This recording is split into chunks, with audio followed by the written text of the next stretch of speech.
uma aula de higiene e legislação de alimentos, né? A gente parou na última aula sobre...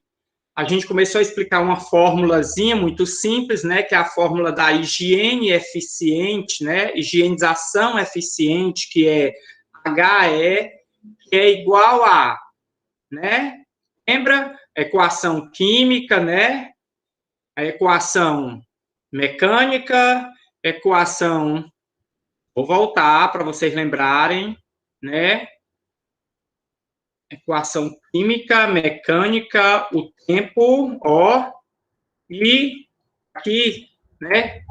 A formulazinha, equação química, mais a mecânica, mais a temperatura, mais o tempo, né? A gente falou sobre ela, explicou cada uma delas, certo? E aí a gente vai começar a tocar num assunto muito profissional, né? Mais ainda, né? São os procedimentos de higiene, esse procedimento de higiene, né, dentro da indústria, tá certo? Essa metodologia que eu vou explicar para vocês, esses tipos de higienização, a gente só conhece normalmente um, tá? Que é essa higienização manual, que é aquela que a gente faz na nossa casa. Mas a gente vai ver que existe outro tipo, né, outras formas de higienizar dentro de uma indústria de alimentos. É fundamental a escolha correta do agente de limpeza e o sanitizante, ou sanificante. Tá? O que é que está dizendo isso? Está dizendo que eu preciso saber qual detergente ou o processo de lavagem que eu vou utilizar, qual sanitizante que eu vou utilizar. Então, eu preciso conhecer a matéria-prima que eu trabalho, né? Para eu poder dizer qual é o tipo de detergente. Porque tem detergente, por exemplo, né? Detergente neutro, que a gente sempre fala que é o mais comum utilizado, tá dizendo que é neutro porque o seu pH está na neutralidade, certo? Que é o pH número pH 7, tá bom? Bom dia, Hilda. Então, a gente tem aí também, né? A gente pode escolher qual sanitizante utilizar, se eu vou utilizar uma água clorada, se eu vou utilizar álcool em gel, se eu vou utilizar álcool líquido, certo? Se eu vou utilizar uma solução clorada. Então, tudo isso eu preciso, para eu poder fazer essa escolha, eu preciso levar em consideração algumas coisas, algumas análises, certo? Eu preciso analisar. E desses fatores que eu tenho que levar em consideração é a matéria-prima, o material, o alimento que eu estou trabalhando, tá? Por exemplo, se eu estiver trabalhando com suco de limão é muito ácido, né?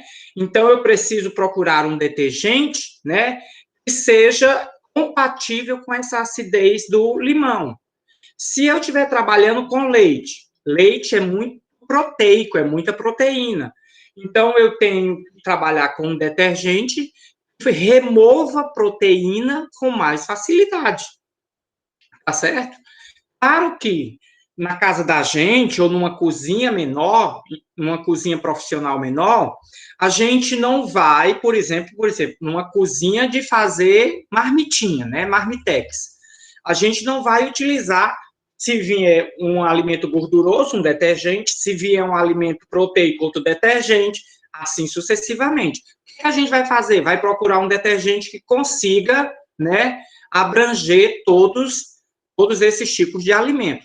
Agora, se eu estou trabalhando com um alimento específico, como leite, então eu posso utilizar um detergente, né, um material de higienização mais apropriado, certo? Então, eu tenho que observar o tipo e o grau de resíduo que ficou aderido às minhas sujidades, né? O tipo e o grau de resíduos que ficou aderido à minha panela, aos meus utensílios, que ficou sujo na mesa de trabalho, certo? Que ficou sujo no chão. Então, eu preciso saber que alimento é esse, quais são seus constituintes, para eu poder utilizar o detergente correto, utilizar o sanificante correto, né? Eu preciso saber a qualidade da água empregada, né? Eu preciso saber quais são os constituintes da água. Se é uma água dura, se é uma água mole. Aí vocês vão achar até estranho o que eu estou falando, né? água dura e água mole? Sim. A água, ela é classificada de acordo com a sua dureza também. E ela é muito mais dura quando ela tem mais compostos dentro dela. Quando ela tem mais cálcio, quando ela tem mais potássio, quando ela tem mais magnésio. Então, quando ela apresenta mais esses constituintes, ela é considerada uma água mais dura. Tem uma classificação com relação, normalmente, é pela quantidade de cloreto de cálcio, certo? Então, tem que saber que água eu estou usando para usar o meu sanitizante correto. Eu preciso saber da natureza da superfície a ser higienizada. Se essa superfície é de cimento, se essa superfície é de madeira, se essa superfície é de aço. Dependendo de como ela seja, eu preciso também saber escolher quais são esses produtos, né? Eu preciso utilizar o método de higienização correto. E a gente vai ver alguns tipos de higienizações, alguns tipos de higienizadores, certo? E o tipo e o nível de contaminação, para vocês terem uma ideia, né? É muita informação que eu preciso saber para eu poder fazer a escolha certa dos meus produtos de higienização. Né? Eu preciso dessas informações para que eu tenha uma higienização muito mais eficiente. Ok? Tudo bem? Vamos lá. Aí a gente agora, né, tem aqui, por exemplo, as características de alguns resíduos, né, que ficam grudadinho lá, as superfícies, né? Que fica grudadinho na panela, que fica grudado numa colher que você está mexendo, que fica grudado num rolo de um maquinário, certo? Então, eu preciso estar atento a isso, né? Eu preciso saber dessas características desse resíduo, né? Por exemplo, se eu estiver fazendo cocada, né? Quais são os meus resíduos normalmente? Carboidrato, muito açúcar, né? Se eu estiver fazendo ali caramelo, muito carboidrato, né? Então, qual é uma característica do carboidrato? Ele é solúvel em água, né? Ele é de fácil remoção só com a água. Né? Basta você ver que se você, por exemplo, fizer uma calda de pudim em casa e ficar aquela crosta, né? Aquela sujeira aderida à panela, basta você botar na água que ela se desfaz. Por quê? Porque o carboidrato é solúvel em água. Então, é uma substância de fácil remoção. Né? E, normalmente, esse carboidrato ele passa por um processo chamado de caramelização quando é alterado pelo calor. Tanto é que a gente vê, se você pegar colheres de açúcar e der muito calor, né? Se você colocar açúcar numa panela e der muito calor, esse açúcar ele vai se transformar e vai passar por um processo chamado de caramelização, certo? Então, ele ganha cor e ele ganha outra consistência, certo? Então, eu preciso saber se eu estou trabalhando com esse tipo de resíduo. Se for gordura o meu resíduo, né? Você sabe que a gordura, ela dificilmente sai com água. Então, ela é insolúvel em água, certo? Então, normalmente é de difícil remoção. E essa gordura, né, muitas vezes ela sofre alterações quando ela recebe calor, né? E essas alterações se chamam de polimerização ou sabonificação. Sabonificação é quando essa gordura passa a ter uma consistência de sabão, certo? E polimerização é quando há uma quebra dos polímeros, certo? Isso, normalmente, vocês vão aprender só no terceiro ano, na disciplina de tecnologia de óleos e gorduras. Tem uma disciplina só sobre isso. Se meu resíduo for proteína, por exemplo, eu trabalhando com leite, eu trabalhando com queijo, eu trabalhando com ricota, com queijo coalho, né? Esse produto, ele é rico em proteína. Nós vimos qual é a proteína? A caseína, né? Então, a proteína, ela também é de difícil remoção e ela não sai facilmente com a água, né? Então, normalmente, o que acontece? Quando você dá calor a essas proteínas, elas quebram essas moléculas de proteína e passam a receber o nome de processo de desnaturação, né? E aí a gente pode ter outro tipo de composto também, que são sais minerais, né? Eu falei, muito comum, que é o cálcio, né? Que pode ser ferro, pode ser algum mineral, né? O sódio, o próprio sal, né? Que normalmente ou eles são solúveis, alguns são solúveis e outros insolúveis em águas, mas eles também são de difícil remoção, né? E se eu alterar pelo calor, vai ficar mais difícil remover. Então, eu preciso realmente, né? Eu preciso realmente saber qual é o tipo de alimento, o que ele me deixa aderido às superfícies que eu trabalho, né? Na panela, na mesa, no chão, quando cai no chão, né? Um pouco de, por exemplo, trabalhando com farinha de trigo, né? Farinha de trigo é rico em carboidrato, amido. Então, se eu estou trabalhando com farinha de trigo e cai farinha de trigo no chão, eu já preciso saber que para remover fica bem mais fácil, porque carboidrato é de fácil remoção. Com água já dá para resolver. Entendendo?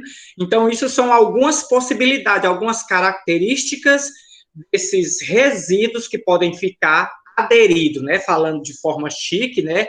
Resíduos aderidos à superfície. E nada mais é a sujeira que fica grudada, ou na panela, ou na mesa, ou no equipamento, ou na batedeira, no equipamento que você estiver utilizando. Certo? Então, sobre a qualidade da água, né? Eu já tinha começado a citar para vocês. É importantíssimo eu ter cuidado com essa água. Toda água para higienização de produtos alimentícios, uma das suas características principais, posso dizer que é a principal, é a potabilidade, né? Tem que ser uma água potável. O que é uma água potável? É uma água que passa por tratamento, certo? Para entrar dentro dos padrões para ficar possível ser consumido pelo ser humano, certo? Então, uma das características é que ela é de suma importância é a potabilidade. Então, a gente parte, né? E aí, como é que diz? Professora, e se a empresa, ela comprar a água da CAGES, né, da concedente, que concede a água, né, por um valor que você paga mensalmente, se essa empresa consumir essa água da CAGES, ela precisa ter esse cuidado? Não. A gente parte do pressuposto, tá, que essa conta, ou que essa água da CAGES, né, é uma água que está dentro dos padrões, é uma água potável, certo? Então, ela precisa ser levada em consideração os aspectos físicos dessa água, certo? A sua cor, ela não pode ter cor, né? A sua turbidez, ela tem que ser de uma baixa viscosidade, certo? O seu odor e sabor. A água não pode ter odor nem sabor. Então, ela tem que ser transparente, certo? Ela tem que ser levada em consideração seus aspectos microbiológicos, é necessário. Se vocês tiverem curiosidade, deixa eu ver se eu tenho uma, pronto, eu tenho uma aqui, ó.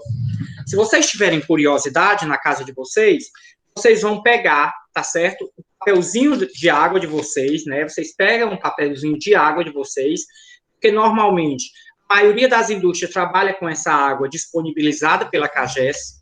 Claro que tem indústria que tem as suas próprias usinas de água, né?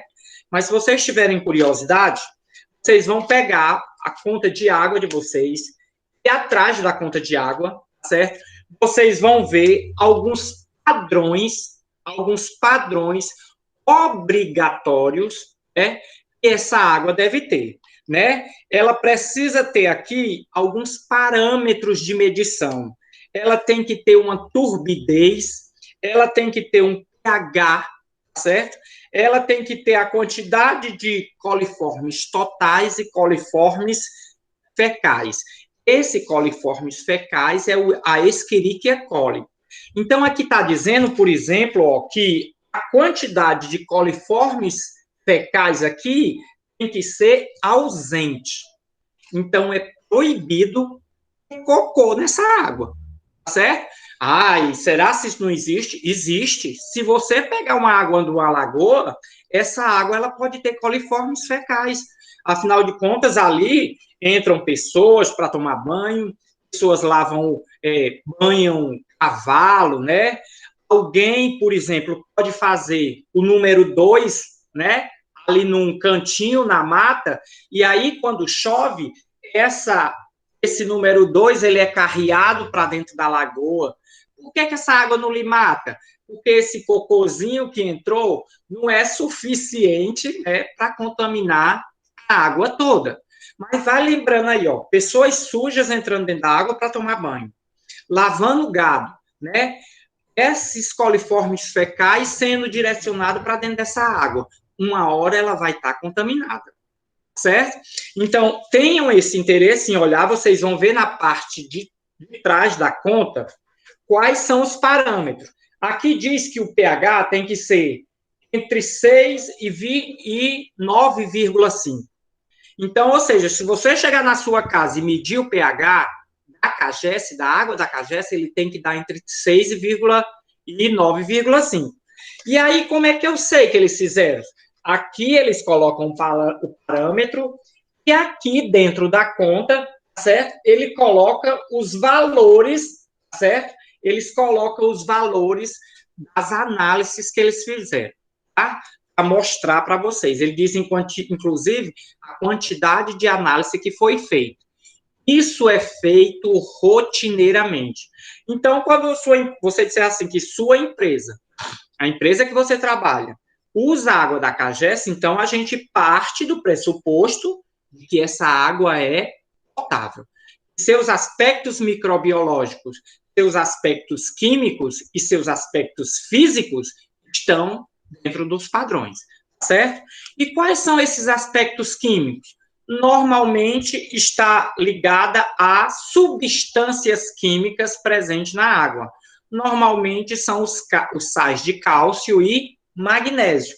É com relação a isso que a gente se refere à dureza da água, né? Vou mostrar uma tabelinha para vocês já já.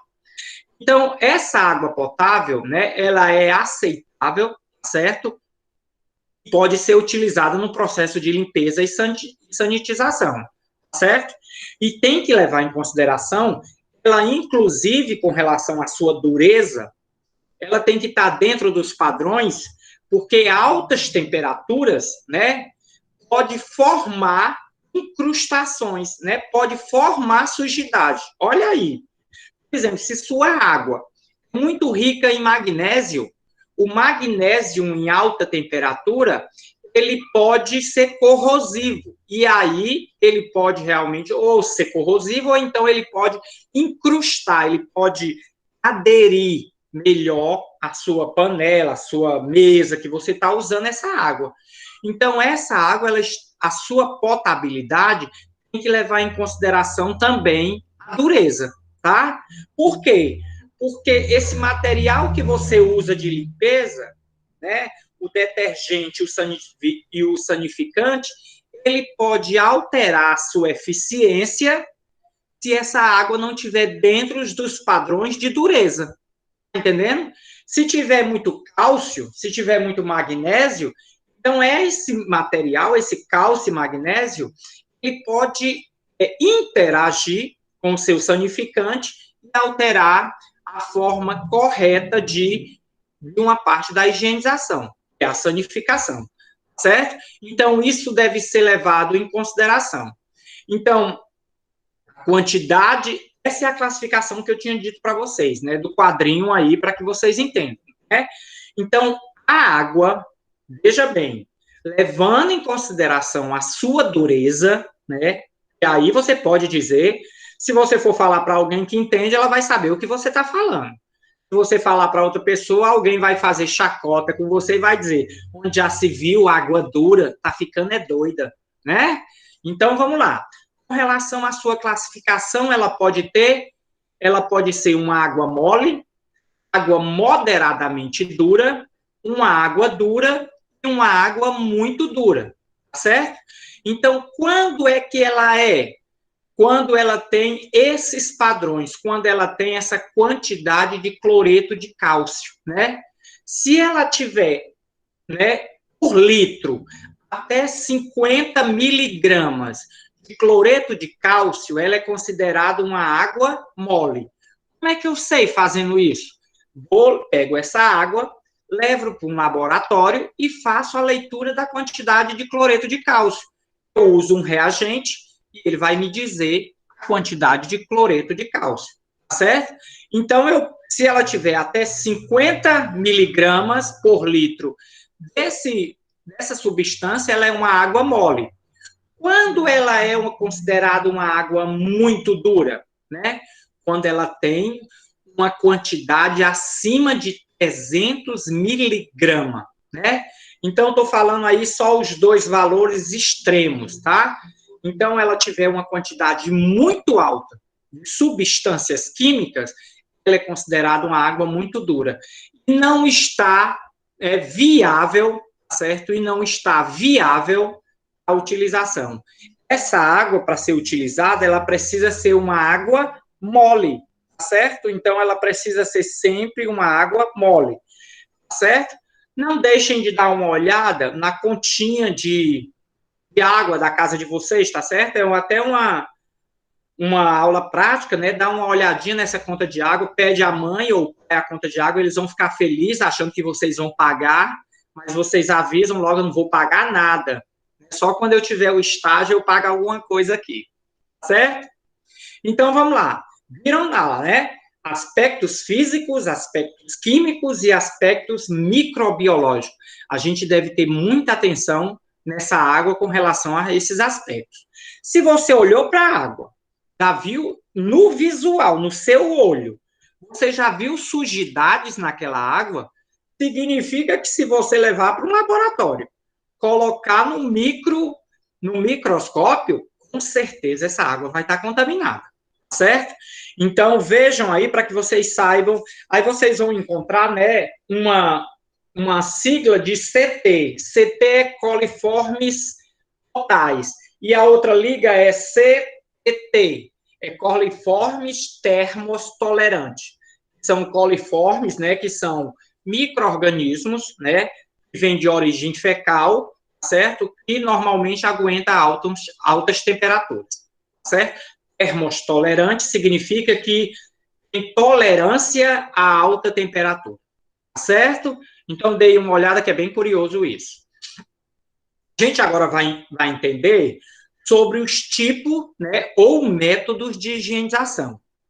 Qual é o método de higienização que a gente mais conhece, o mais comum? É aquele que, na maioria de vocês, meninas, fazem quase todo dia. Quando a mãe diz assim, vai logo lavar a louça do almoço, porque senão não deixa pegar no celular. Alguém já passou por isso? Né? Eu não passei porque na minha época não tinha celular. Então eu tinha que deixar de fazer outra coisa. Tá certo? Então vamos lá. Quais são os tipos de higienização? A gente, o João Andrei lava louça, olha aí os meninos presentes na pia, que maravilha. Essa mãe é boa, viu? Essa mãe que bota menino para lavar louça, essa mãe é boa. Porque só sobra para as coitadinhas das meninas, né? Parece que a gente nasceu para lavar, engomar, passar, e não é bem assim, né? As mulheres estão se emancipando. E os homens também devem se emancipar. Como é que eles se emancipam? Aprendendo a fazer atividades domésticas, né? Porque, afinal de contas, uma casa onde existe um casal já está dizendo o termo, né? Casal, então tudo tem que ser dividido, tá bom? Então, vamos lá, voltando aqui para a aula, né? Higienização manual. É a mais fácil de todas, né? É a que muitos de vocês, no início do estágio, vão fazer na empresa e depois vão chegar assim para mim, né? Porque eu vou ser orientadora de estágio de algum de vocês. Aí vai dizer assim, professor, eu cheguei lá na firma, me botaram, foi para lavar a louça, né? Isso acontece? Sim. Para ser rotineiro? Não. Técnico de agroindústria não é para lavar louça, mas ele precisa saber da metodologia. Como é que eu vou ensinar alguém a fazer uma coisa que eu não sei? E eu saber na teoria não é a mesma coisa de saber na prática, né? Então, vocês lembram daquela listinha que eu mostrei? Quais eram os primeiros utensílios que tem que lavar? Começa com os copos, depois vai para os talheres, depois... Que besteira, né? Não, aquilo é ensinamento, tá? Aquilo é a parte teórica de lavar a louça, né? A parte prática, qual é?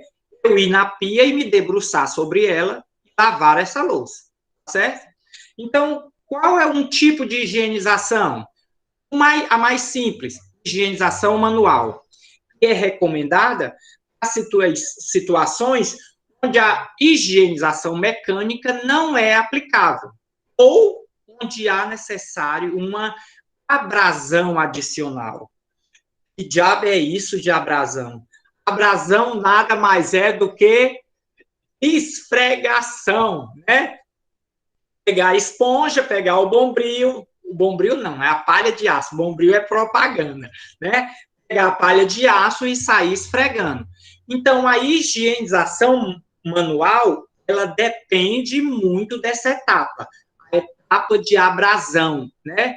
Por exemplo, ou uma etapa de escovação, aqui na pia, né, eu tenho uma escovinha para tirar sujidades leves e também tem uma palha de aço para tirar sujidades pesadas, né? Sem dizer que ainda uso outros produtos, né? Aqueles produtos que tiram gordura pesada, né? Gordura pesada que a gente chama é aquela muito aderente, que não sai de jeito nenhum. Aquela que quando a gente vai fritar uns bifes, fica lá queimadinho, que só falta não sair, né? Certo? Então, esse método de higienização é o mais simples, né? Então, eu preciso saber qual a escova que eu vou utilizar, as esponjas que eu vou utilizar, né? Pois poderão provocar fissuras e ranhuras na superfície do equipamento. Claro que eu lavando como é que eu vou criar fissura, né? Ranhura num equipamento de aço. No equipamento de aço, não, mas se for uma panela de barro, né? Muitas indústrias trabalham com o cozimento de panelas de barro. Indústrias não, cozinhas, né? Cozinhas industriais.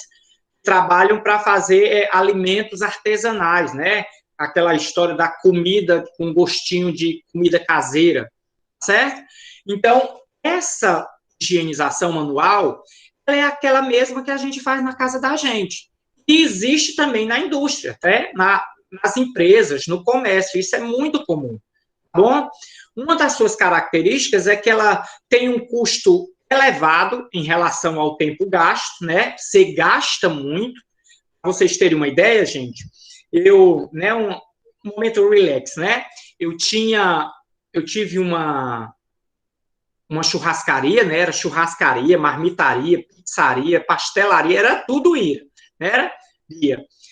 E aí, por exemplo, da manhã a gente sempre tinha a vendas de almoço, prato feito, que era o mais comum no meu bairro, e também a entrega de marmitas. E a quantidade de utensílio sujo depois que terminava o horário de almoço era impressionante. Uma das ajudantes da churrascaria levava em torno de 2 horas, sem brincadeira, em torno de 2 horas para lavar tudo que era sujo no decorrer do horário do almoço, né? Então, ou seja, perdia muito tempo. Esse método de higienização, né, perde muito tempo. Ela levava muito tempo. Ela encostava ali 2 horas na pia e ficava, coitada, né? Realmente era muito trabalho, certo? Então, gasta muito tempo. É um método de higienização que gasta muito tempo. E outro fato, a sua eficiente, essa higienização só é eficiente se o manipulador, né, o operador, for eficiente, né? Então, se for uma pessoa que não sabe lavar essa louça, lavar esses utensílios, então vai ter que refazer o trabalho. Isso é comum, sabe aonde? Quando vocês lavam louça, né? Vocês lavam louça, aí a mãe de vocês vai lá e diz: ai, meu Deus, que coisa mal lavada. Ave Maria, que coisa suja. Não, nem parece que lavou. Mentindo? Elas botam defeito na lavagem da gente. É impressionante.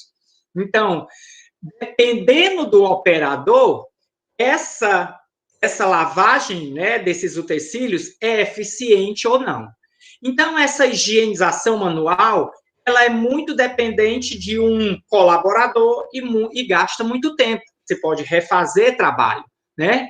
E eu li um artigo uma vez, em torno de alguns desses utensílios, ficam em torno de 15% de resíduo devido à mal lavagem, certo? A mal higienização. Então, não é uma higienização eficiente, né? A mãe dizia que eu não sabia lavar a louça. Gente, eu era casado, uma coisa interessante. Quando eu era casada, meu marido deu uma confusão para lavar a louça. E aí, quando ele ia lavar a louça, eu acho que ele fazia de propósito, né? Ele lavava um copo, ensaboava o copo, aí botava a esponja aqui do lado, aí ia na pia, lavava esse copo e vinha. Aí lavava uma colher, pegava uma colher, saboava a colher, aí ia, lavava uma colher. Eu percebia ele fazia de propósito. Eu digo, vai lavar tudinho. Ele vai passar aí 2 dias nessa pia, mas ele vai lavar tudinho. Eu perdi a paciência, eu me ausentava da cozinha, porque realmente eu não tinha estrutura, né? Estrutura emocional para ver aquele tipo de coisa.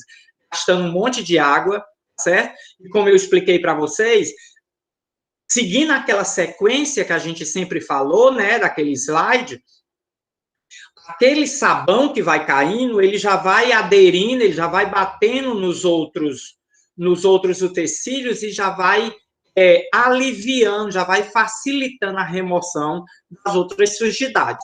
Então, tem um motivo justo para aquela sequência de lavagem, certo? Então, essa é a higiene manual, né? Depende muito da pessoa que está lavando. Mas nós também temos outros tipos de higiene. Eu acho que daqui até o final desse material, a gente está com ele todo marcado, certo? A gente tem a higienização por imersão, né? Imersão já está dizendo, é imergir, é mergulhar, né? Ela é aplicada para utensílio, para partes desmontáveis de equipamento, para tubulação e para interiores de tachos e tanques, certo? Então, por exemplo, você tem um equipamento, uma concha, vou dar um exemplo bem simples aqui, uma concha de pegar macarrão, que ela é cheia de dentinho, né? Então, é muito difícil, né? Eu esfregar e tudo mais. Então, eu posso fazer sua higienização por imersão, né? Eu coloco ali numa bacia, coloco o detergente, jogo ela dentro e deixo ela imersa por algum tempo. Isso é muito comum em equipamentos que têm tubulação, porque se não dá para você meter a mão, né, para fazer essa higienização manual, meter a mão para lavar, então esse material precisa ser lavado também. Então, como é que se pode ser feito? Através desse processo de higienização por imersão, né? Esse produto, ele fica um período imerso, né, no sabão, depois é colocado água corrente e depois é imerso também no sanitizante, certo? Então, normalmente são para partes desmontáveis de equipamentos. A gente já está falando aí de equipamentos maiores, né? Equipamentos presentes, por exemplo, numa panificadora. Uma maceira, né? Maceira é um equipamento que mexe a massa, que homogeneiza a massa, né? Da farinha de trigo para formar o pão. Então, essa máquina, ela tem alguns equipamentos de difícil lavagem. Então, você pode utilizar esse método de higienização. Normalmente, se coloca em tanques, em tachos, e esse material ele fica mergulhado, e aí há a possibilidade, né, de também higienizar esse equipamento, tá? Só para o equipamento? Não, pode ser para alimento. Por exemplo, quando a gente vai fazer a higienização como eu expliquei para vocês, do alface, do tomate, de hortaliças, a gente põe ela dentro de uma bacia com água clorada, não é? Então, aquele material está passando por um processo de higienização de imersão, certo? Ele foi imergido na água e lá ele vai acontecer a sua limpeza, seu processo de higienização. Então, mais um tipo de higienização. Essa é por imersão. Vão contando. Não são só esses que eu vou mostrar. Tem mais, tá certo? Mas esses para a gente já são, pelo menos, suficiente, tá? Para a gente entender que existe mais de um método de higienização. A gente tem o método de higienização também por meio de máquinas lava-jato, tipo funil.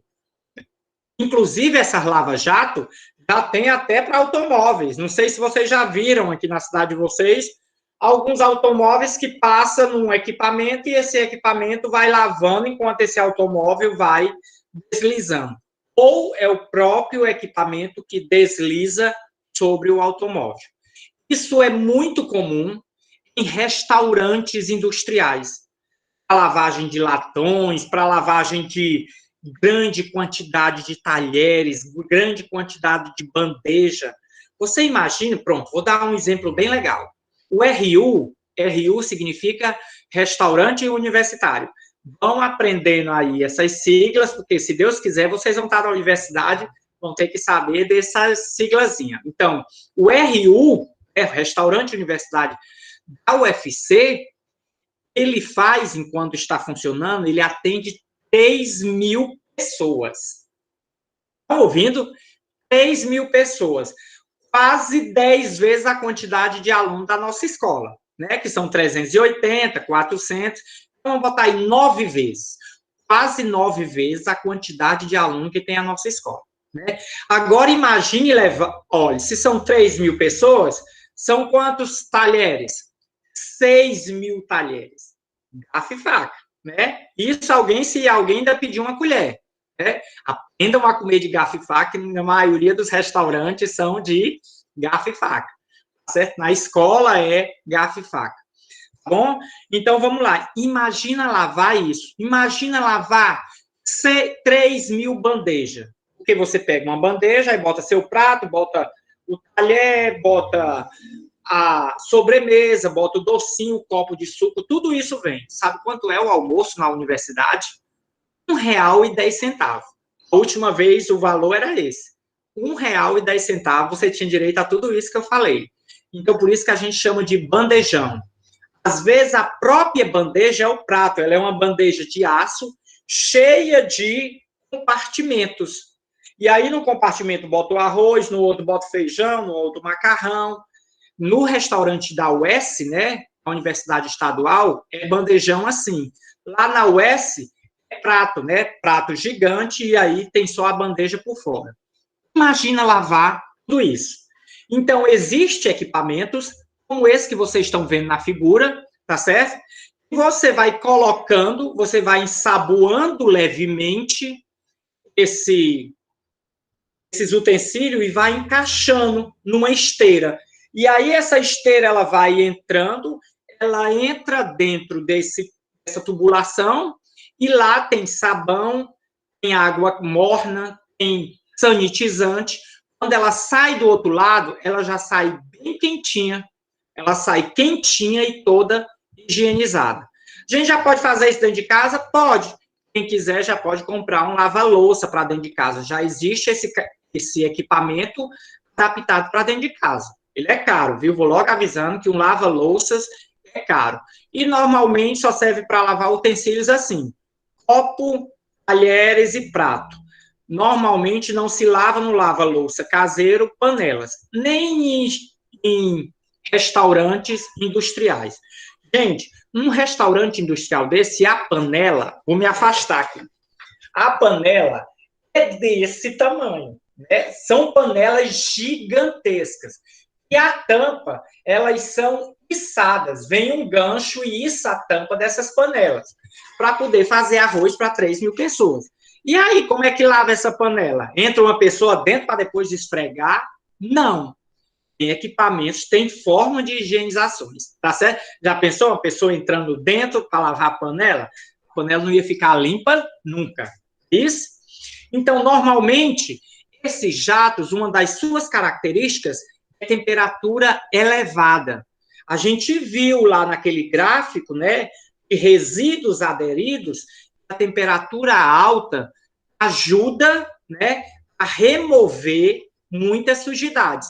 só não remove, só é ruim temperatura alta, quando a água está muito presente de sais, que aí pode ter problemas, né? Mas a grande sacada é que a parte de sanitização pode ser feita com água quente. Essa água quente tanto é bom para remover resíduos, como é bom para eliminar MO. MO, micro-organismos, tá certo? Então, essa é uma das nossas características, tá bom? Então, eu vou aqui, deixa eu aguardar um instantinho aqui, que eu estou querendo ver aqui como é que a gente faz a chamada aqui. Eu estou aprendendo hoje. Ah, é por aqui mesmo, pronto. Então, do jeito que eu estou fazendo aqui hoje, agora, já vou fazer a chamada, tá certo? Tem uma metodologiazinha aqui, aí eu dando segundo A, eu tenho que colocar o nome do arquivo, pronto, adicionar.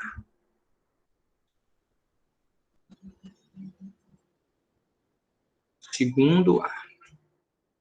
Adicionar. Meu nome, não sabia que precisava de tudo isso, não. Um momento, gente.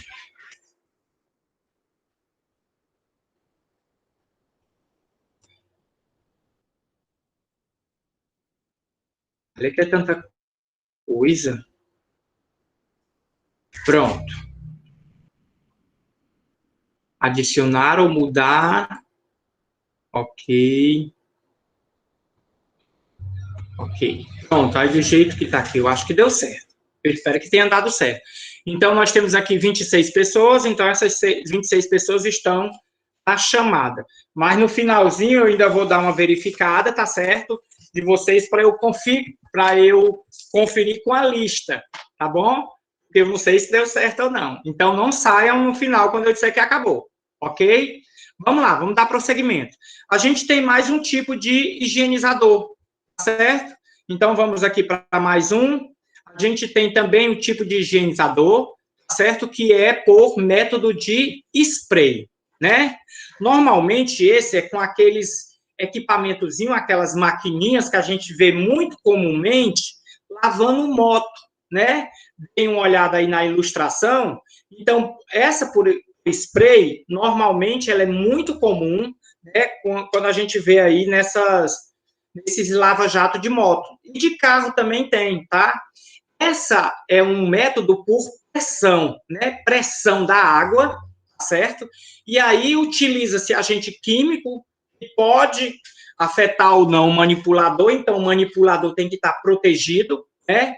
E pode ser feito sob baixas ou alta pressão. Então, às vezes, só a força da água, né? Só a força dessa água, ela pode fazer a remoção. Mas na indústria de alimento, normalmente se coloca algum produto nessa água para ficar mais eficiente esse tipo de higienização, certo? Então, é utilizado para superfícies externas de equipamento, quando você usa baixa pressão, né? E alta pressão utilizada para lavagem de, por exemplo, caminhões de transporte. Aqueles caminhões que carregam, que levam leite, né? Quando vocês verem, gente, um caminhão passando com aquele o formato arredondado, né? Um caminhão-tanque, um formato arredondado, todo de aço, normalmente aquele caminhão ele está levando um produto muito especial, certo? Na maioria das vezes pode ser, né, alimento, certo? Ou água potável, certo? Então, essa pressão, essa alta pressão, só pode ser dada em superfícies muito resistentes, porque essa pressão dessa água, muitas vezes ela pode vir até ferir, né? Ela pode até danificar a superfície de onde ela está lavando, tá certo? Então, realmente, a pressão da água é muito potente. E para isso, né, você precisa de pessoas especializadas, né? Pessoas que saibam mexer no equipamento, pessoas que saibam que precisa de utilização de EPIs, né? Equipamento de proteção individual, certo? Deve ter cuidado, porque na maioria desses equipamentos, Existe a parte elétrica, e essa parte elétrica ela não pode ser molhada, não pode ter água. Então, a higienização por spray ou higienização por pressão precisa realmente de uma certa especialização. Não é você ter que ser graduado, não, tem que fazer uma formação, mas você conhecer o equipamento, conhecer a força da pressão, conhecer sobre pressão, né, sobre tudo isso, certo? Então, mais um método de higienização. Nós temos outro método, esse é muito interessante, né? A gente chama esse método de método SIP, tá bom? Ele é chamado de método SIP porque a sua sigla em inglês significa Clean in Place, ou limpeza no lugar. O que significa isso? Significa que é uma limpeza sem eu mexer no equipamento. Olha que legal, né?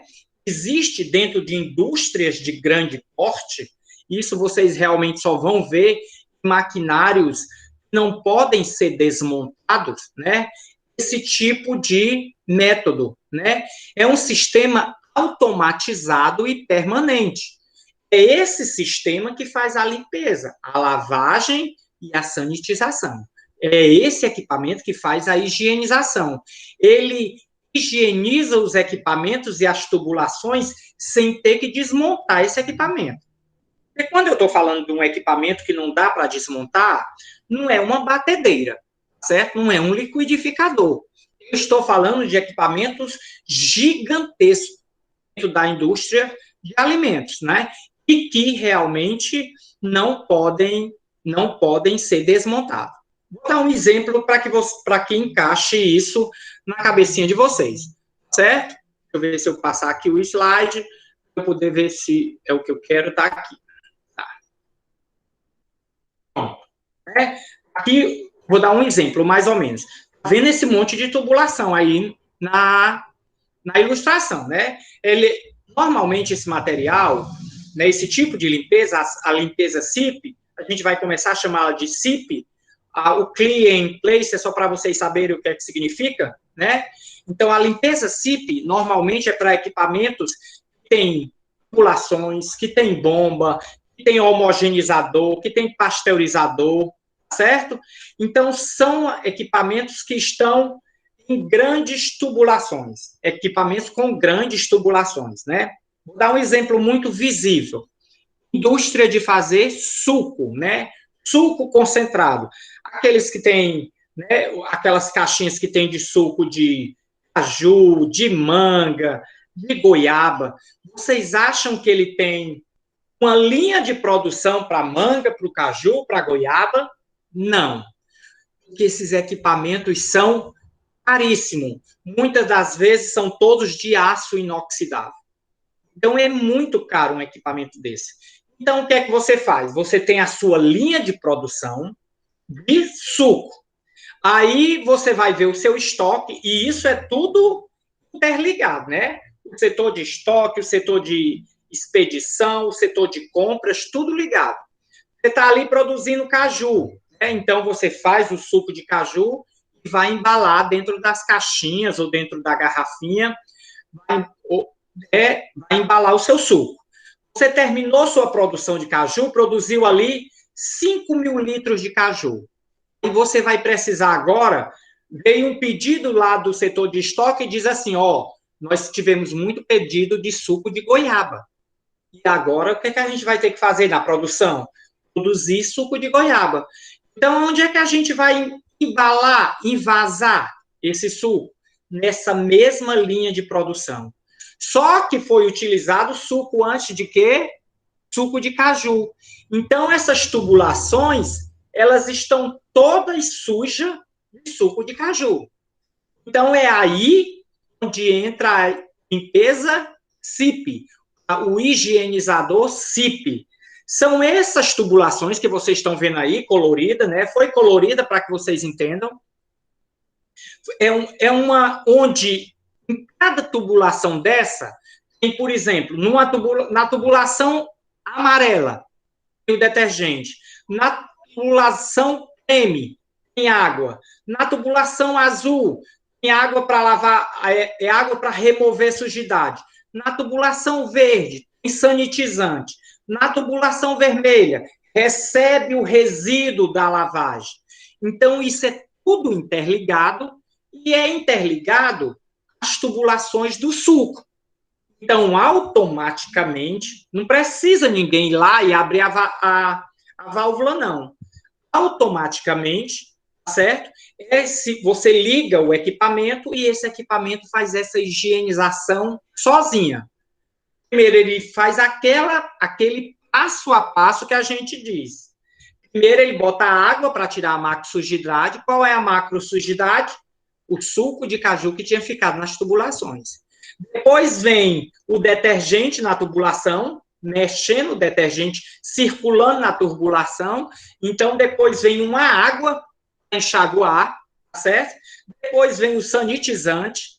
E depois vem a água para tirar o sanitizante. Ou seja, o equipamento é feito todo automatizado.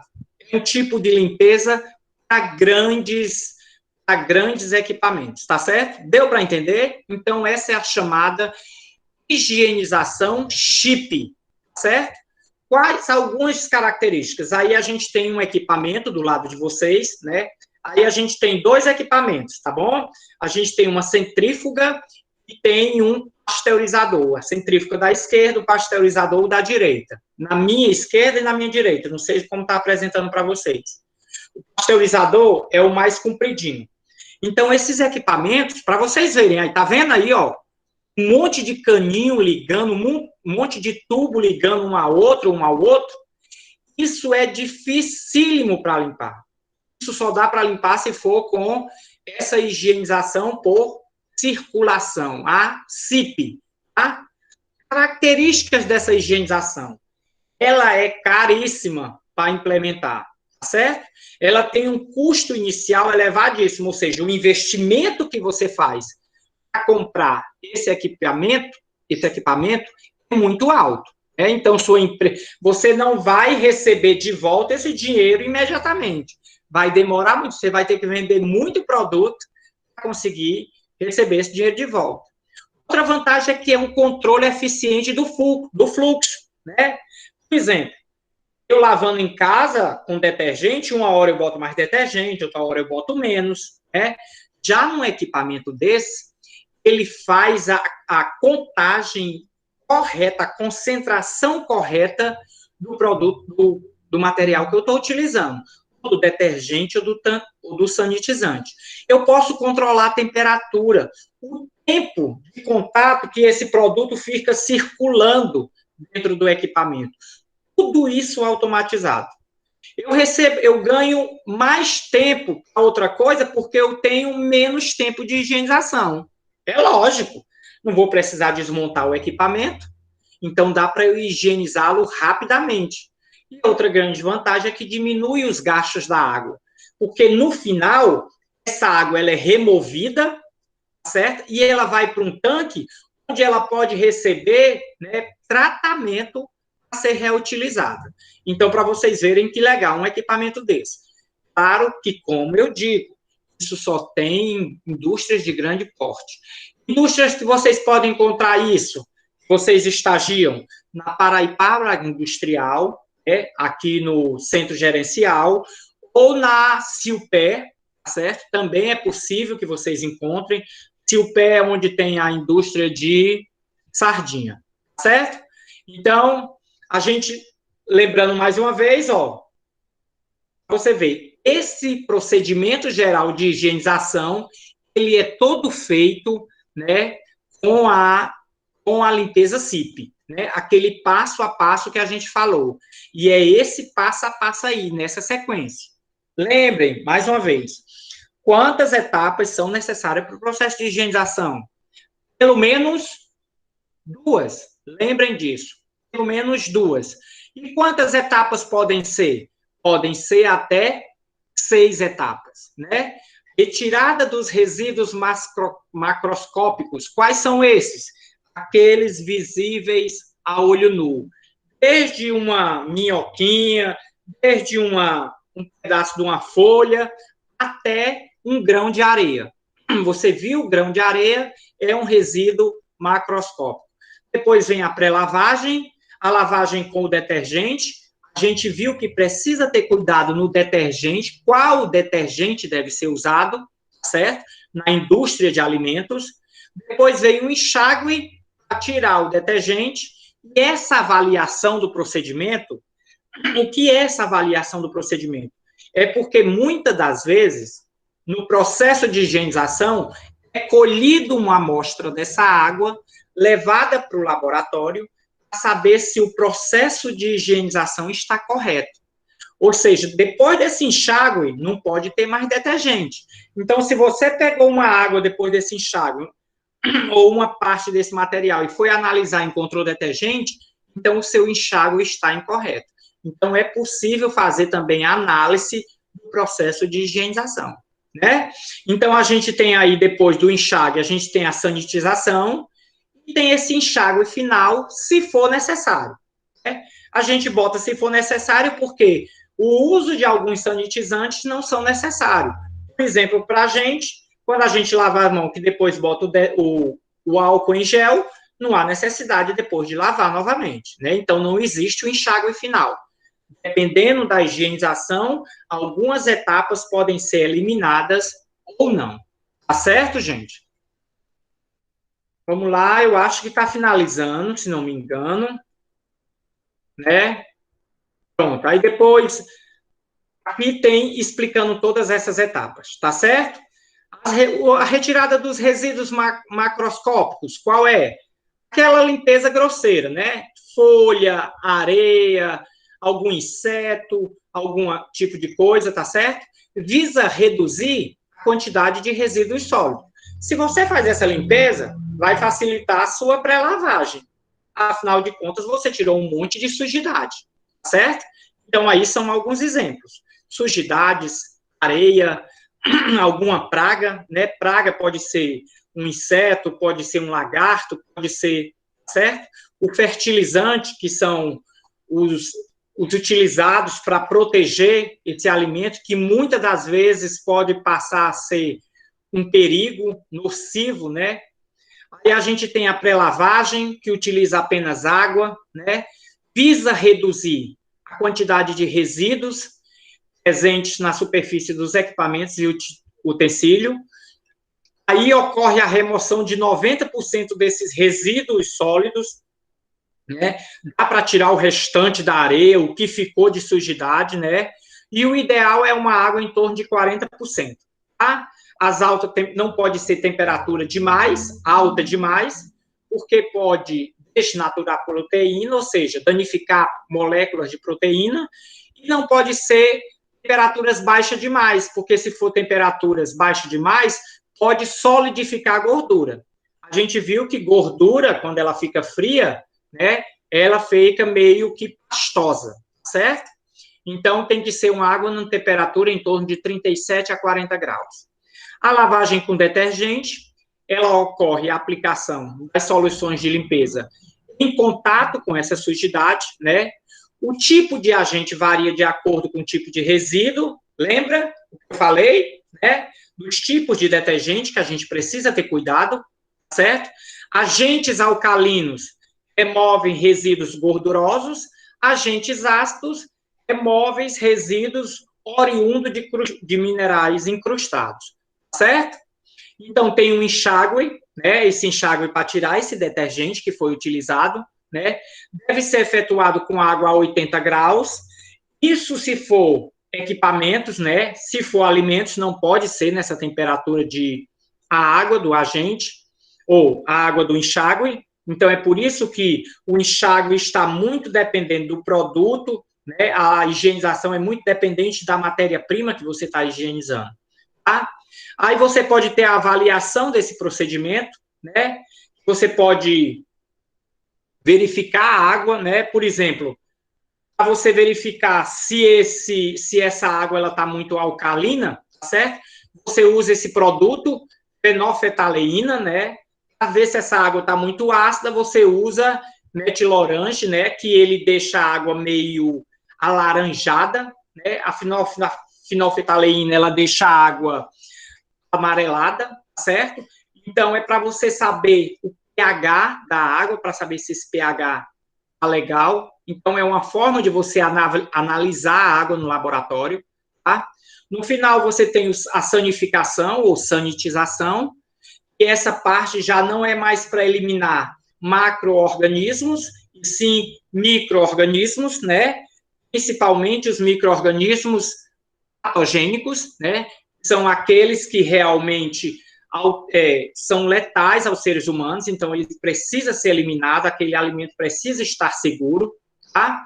Então eu tenho que deixar dentro de uma segurança e uma qualidade para que eu não tenha problemas com o meu consumidor, né? Normalmente esses sanitizantes são utilizados peróxido de hidrogênio. O peróxido de hidrogênio é muito utilizado para a higienização das caixinhas Tetra Pak, que é a caixinha de leite, né? A base de cloro é esse que a gente usa no dia a dia na casa da gente, que é muito utilizada, inclusive para matar o coronavírus, que é a água sanitária, ela elimina o coronavírus das sujidades. Por exemplo, a escola, ela estava passando por esse processo a cada vez que terminava um turno de aula. Terminava o turno de aula, a escola era toda borrifada, com esse produto, água sanitária, para depois entrar a segunda turma, né? A turma da tarde, tá certo? Então, depois, por último, tem o enxágue final, caso haja necessidade, tá certo? E é isso a aula de hoje, tá bom? Eu vou aqui desligar a gravação, não saiam agora que eu vou aqui anotar o nome de vocês, porque pode ser que não tenha dado certo